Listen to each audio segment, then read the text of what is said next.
Are we on? Yep. All right, here we are. We're talking Rickenbacker here. Rickenbacker. You know, it seems to be the singer-songwriter guitar. Rickenbacker has a different tone than, say, any Fenders or anything like that. They're completely on another planet with this really woody sound. And I'll show you this. This is my Rickenbacker. This is a 58 360.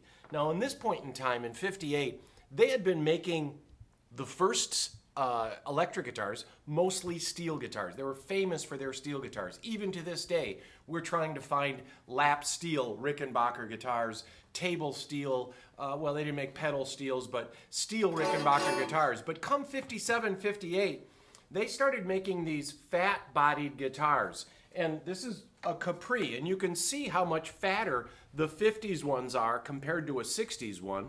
So this is my guitar. This is not for sale, but I gotta tell you, when I go on stage with one of these, as a singer, I find it doesn't compete with my voice. It's got this crisp, articulate sound, and I love the sound.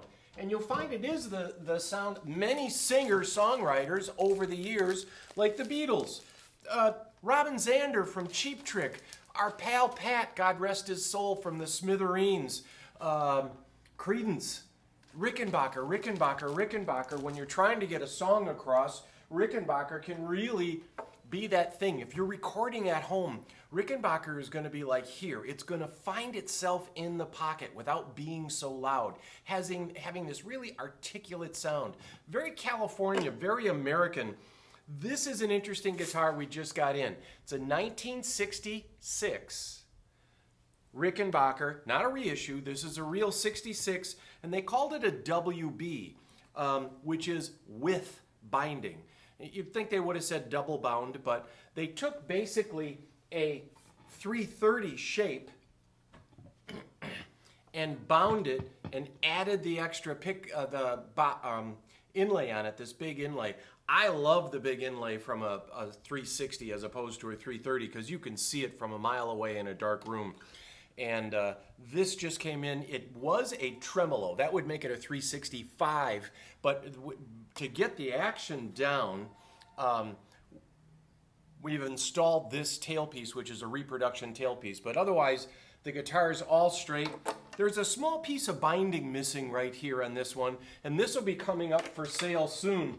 So if you've ever dreamed of owning a 60s Rickenbacker, there's that. We just got this in too. This is a 330.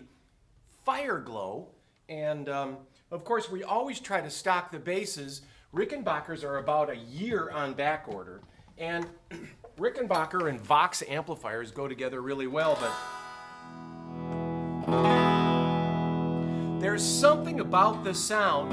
It's crisp. It's hard to describe because there's a woody bottom end to that. If you record at home, these are great. And then a really interesting toy on Rickenbackers is if you're in the middle position and both pickups are on, you have a blend control that will blend from the neck pickup to the bridge pickup or anywhere in between. So you can preset the volume of one or the other of the guitars and just ride this blend control all night to get either a darker or brighter sound out of it. And Rickies have a little smaller neck. That's kind of their thing. They're a light touch. It's not the type of thing you're going to put heavy strings on. Trust me, I've tried. But we do just have a couple of fresh, brand new 6 strings, and these are well under $2,000. We always joke if Fender were to buy Rickenbacker or Gibson were to buy Rickenbacker, they'd probably double the price. A hollow body guitar, that 2-pickup hollow body guitar, American made for under $2,000, is really pretty good, especially with that really crisp.